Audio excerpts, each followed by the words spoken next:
situation bi elle est un peu malheureuse pour man ñu nekk à 5 mois des élections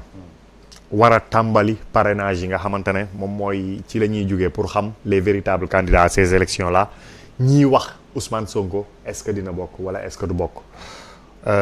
c'est d'autant plus compliqué et difficile pour notre démocratie que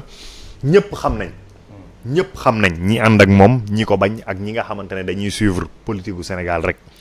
ñëpp xam nañ ni Ousmane Sonko bi mu duggee ci géopolitique ba tey su dee ci discours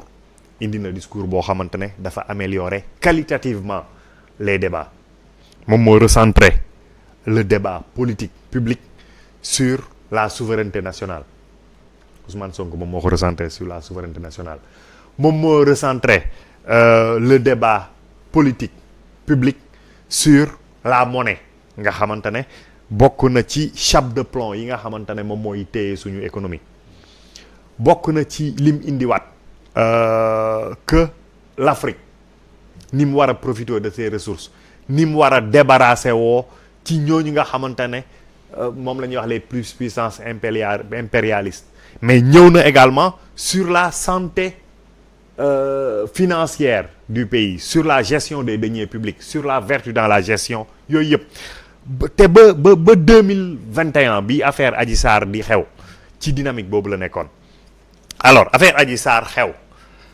kenn mënuma wax que ay complot conspiration c'est sa turpitude à lui moom moo choisir di dem di fréquenter milieu yooyu ba suñ la jiiñee nag sooy dem fenn bañ jiiñ la lu toll noonu kenn fekkeewul kenn xamul tribunal rek moo ko mënoon àtte moom moo refusé dem tribunal créer une théorie sur la conspiration sur le complot ay nit jàppale ko mais demoon tribunal moo gënoon yomb défendre ak lu mënti xew man Sénégal gii ci li ma ci fekkee xam ko gisaguma erreur judiciaire day am mais au-delà gisaguma koo xamante ne dañ ko jaay doole tëj ko te deful ku def tëjuñ ko moom on envoie à l'appel mais kuñ jaay doole tëj la te defoo gisuma ko donc pour man foofu la njëkkee raté rendez-vous boo xamante ne daf ko divertir ci trajectoire bi nga xamante ne moom la nekk mu nekkoon une trajectoire positive et ascendante dans la quête du pouvoir ñu nekk ci loolu ba mu dugalaat ci ay yooyu loolu sax mën nañu wax accident la ak Mame Mbaye Niang léeg-léeg homme politique wax la saxoo donc soo waxee ba jum effectivement nit ñi tamit am nañ ay liberté individuelle yoo xamante ne daf leen di permettre suñ jàppee ni salfaañe nañ lenn ci seen àq ak seen yelleef mën nañ intenter ay procès dem mais pour man deuxième erreur bi nga xamante ne moom la def mooy ne pas aller au procès boo xamante ne tu as été convoqué nga ne librement doo ci dem parce que tu ne crois pas en la justice aujourd'hui ñu dem ba condamné la nga bëgg a basé wu sur cette justice là pour que mu dédire benn pàcc ci justice bi dafay gën a compliqué ndax il a le droit avec lui ou pas c'est un débat qu'on va laisser aux juristes et yàgg naa wax que le droit du évidence c'est une matière interprétative boo xamante ne loo jàpp ni évidence la rek mën nañ ko interpréter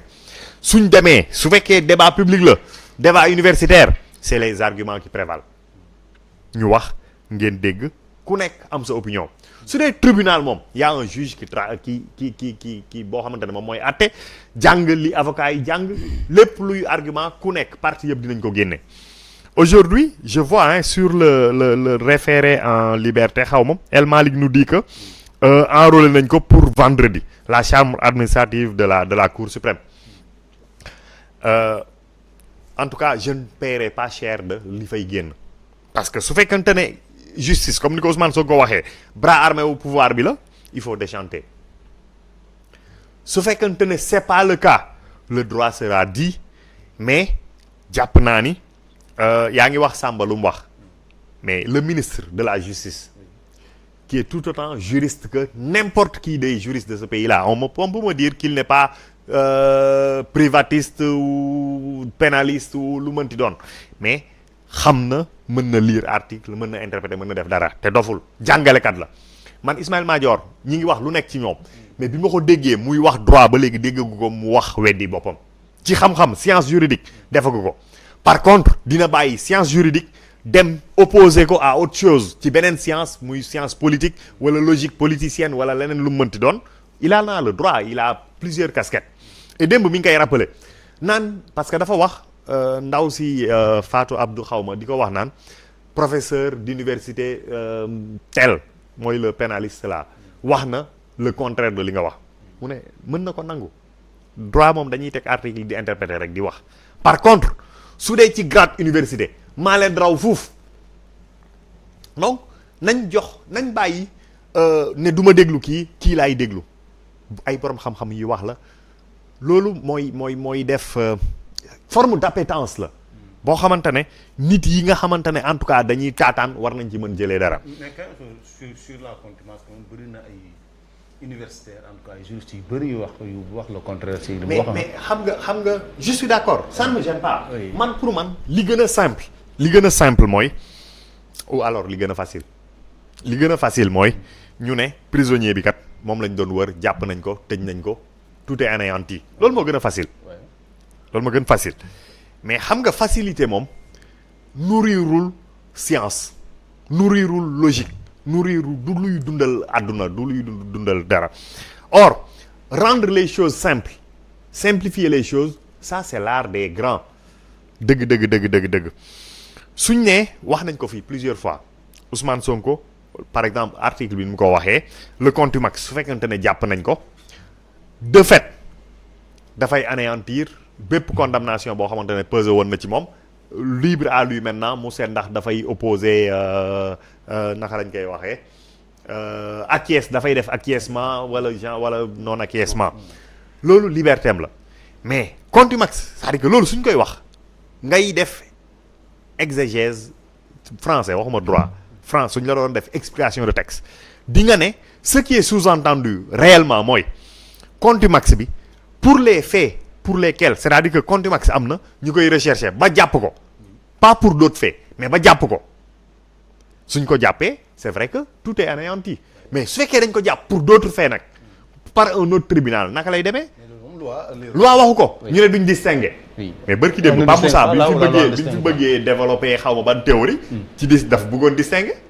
te xam nga mooy rappeler toujours que principe bi mooy la loi ne distingue pas wala il ne faut pas distinguer ou là où la loi ne distingue pas mais enfin li ma bëgg wax mooy Ousmane Sonko wax na ko et dama jàpp ni il avait raison sauf que fi mu ko appliqué dafa jum politicien am na fooy toll yenn combats yi ils sont plus politiques que juridiques mais moom dafa mel daf koy appliquer à contretemps quand c'est strictement juridique mu def ko strictement politique. Et quand c'est strictement politique ou en tout cas en grande partie politique mu bëgg ko def bu juridique. Actuellement parce que li ma jàpp mooy. ñoom fi ñu toll xam nga fan lañ toll. non le combat il est politique. sauf que politiquement personne ne porte ce combat. Personne ne porte ce combat. F24 bi ñuy wax ne dañ ko créer pour yu ni mel la woon pour ñëpp bokk Macky du bokk ñeneen ñëpp dañuy bokk. loolu moo fondamentalement moom moo créé woon F24 ana F24. def un plateau de télé un communiqué loolu c'est un combat. ne da ngay def marche ñu rejeté ko. loolu fa la combat bi am. non mais combattre c'est pas ça. combattre c'est risquer de perdre des dents c'est waaw non carrément. c'est-à-dire que combat du neex dafa la koy jaral. alors aujourd'hui man li ma jàpp moo xew mooy bëri na en tout cas bëri na lu rëcc ci Ousmane Sonko par rapport à sa candidature. bi nga xamante ne man dama jàpp ni. ça ne sert pas l'homme Ousmane Sonko. Qu'il soit président qu'il ne soit pas président loolu c'est pour sa gloire personnelle mais dama jàpp contribuer na ci débat politique bi de telle sorte que susciter na beaucoup d'espoir et d'espérance ci Sénégalais yi. Or pour ces Sénégalais là Ousmane Sonko devait participer mais pour lii taaral suñu démocratie pour la légitimité du prochain président pour que la prise en charge des préoccupations des Sénégalais et de leurs aspirations Ousmane Sonko dafa waroon bokk proposer son programme Sénégalais yi tànn en toute liberté et en toute souveraineté. Maintenant li ma gis fii nii pour terminer foofu laay daanelee dama jàpp ni am na un échec par rapport ak ñoom liñ mëne woon yépp comme combat pour imposer la candidature de Ousmane Sonko parce que ils avaient vu à travers ces problèmes juridico-politiques une velléité de l'État ou du pouvoir en place de l'exclure du processus électoral. Aujourd'hui li ma jàpp mooy dañuy utal prétexte wala excuse échec boobu noonu bëgg ko jiiñ justice pour man loolu la ñuy def dire que Macky Sall bon xam nga man wax dëgg yàlla je crois en la justice de ce pays qui est imparfaite hein comme tous les autres secteurs nag. Ousmane Sonko a travaillé pendant 15 ans dans l'administration fiscale, elle est imparfaite lu nekk am na fa école imparfait feneen ak feneen donc justice am na ay imperfection mais jàpp naa ni saa yu leen argument de droit jotee ñu taxaw soo ko amee soo ko amul nag après léegi on va suivre ce qui va se passer yow nga def un référé 2 jours après ñu ne dañ koy enrôler c'est déjà quelque chose donc nañ dem ba seet ñoom ces avocats dinañ dem avec leurs arguments nañ fa fekk justice ak ñi nga xamante ne en tout cas toutes les différentes parties dinañ xool lan moo ci génn mais li ma jàpp mooy dafa mel ni dañ abdiquer di jéem a utal tour échec bi ak responsable muy nekk justice ak Macky Sall bi nga xamante ne mooy génn or pour man y avait un combat à mener et loolu noonu il a été trahi Samba li mu wax dëgg la il a été trahi par beaucoup dans son entourage de Pastef de Yewwi